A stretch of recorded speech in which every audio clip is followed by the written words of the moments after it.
Èyí Mákindé àti gbogbo ẹ̀yin ìjọba ṣebí ń tẹ́ẹ̀fẹ́ kárí inú igbó fọ́rẹ́sì ó dọ̀yọ̀ tẹ́ torí ẹ̀ ṣe kọ́fì olórí burúkú tẹ́ ṣe ṣe bóun náà lélẹ́yìí àṣírí yín ti tú ẹ ṣàkáwọn ọmọ ńlẹ̀ ẹ jẹ́ á gbọ́. You see what you call colonies on the road, occupied by a certain tribe. You see cows roaming freely in the bushes. Are you asking yourself, is this part of your state? It's entirely a new world. It is so deep in, and by the time you move closer, you are told there is a mining site where billions are carted away almost every day. Important minerals are being mined, and the community is so isolated. You see wealth and you see poverty. You begin to ask yourself, what kind of country are we building? You begin to ask yourself, how can a land have so much wealth and the people are so poor? That is the story of Nigeria. And this story is one we must continuously interrogate. We just left archetype mining site. Though we could not penetrate physically, but we could see the pictures from the drone, as you can see now. I see wealth. Your state should be rich. Itasa should be rich. The people should be rich. Nigeria should be rich. Yet poverty is rising.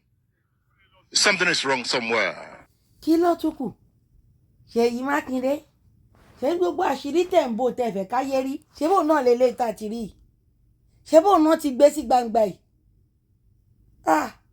gbogbo ẹ̀yin ìjọba yìí ẹ dẹ̀ torí àtẹnujẹ tiyín ẹ torí ìmọ̀tara yín nìkan àtẹ̀yìn baálẹ̀ tẹ wà lágbègbè ibi tí gbogbo orílẹ̀ èdè ti ń ṣẹlẹ̀ ẹ torí nǹkan tara yín nìkan tẹ máa jẹ nìkan ẹ ro ọjọ́ ọ̀la tó bá jẹ́ báwọn bàbá Awólọ́wọ̀ bí wọ́n ṣe ṣe nìyẹn tí wọ́n jẹ gbogbo ẹ̀ níjẹ wọ̀mùwọ̀mù tó jẹ́ níjẹ kò kàn mí tán sọ ìlú wọn di ilẹ̀ wèrè tẹ́yìn sọ ilẹ̀ Nàìjíríà dà yìí especially nígbà tí wọ́n pín wa àwọn bàbá yẹn yarí dandan ni pé wọ́n fún wa ní region ni àwa ní Western region nígbà táwọn bàbá Awólọ́wọ̀ tí wọ́n wà nílẹ̀ Yorùbá àwọn kọ́ airport wọ́n kọ́ cocoa house gbogbo nǹkan táwọn bàbá yẹn ti ṣiṣẹ́ fún ní láti 1960 tán ti kọ́ tó jẹ́ ara àwọn nǹkan tán lo àwọn kòkó àwọn ohun àlùmọ́ọ́nì ilẹ̀ tán nígbà yẹn tó fi ṣe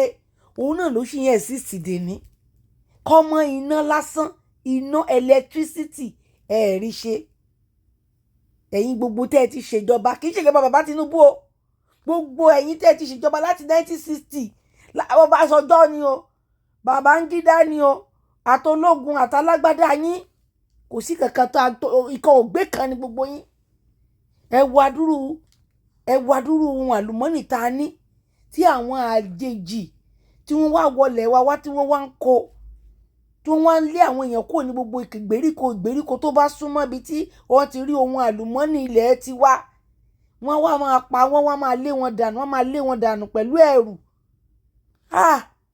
èló lẹ fẹ́ nánú ayé yìí gan kẹ́ ẹ tó kúrò ṣé ayé yìí wá jẹ́ ayé àwa àlọ ni ìbá jẹ́ ayé àwa àlọ ni àwọn bàbá yín dà àwọn bàbá ńlá yín dà ẹ̀ẹ́dẹ̀ ṣe dáadáa ẹ ṣe rere ìyá ọmọ ní jẹ wá ò ẹ wá dúró kan àlùmọ́nì tó ń kó ńlẹ̀ wa torí Ọlọ́run.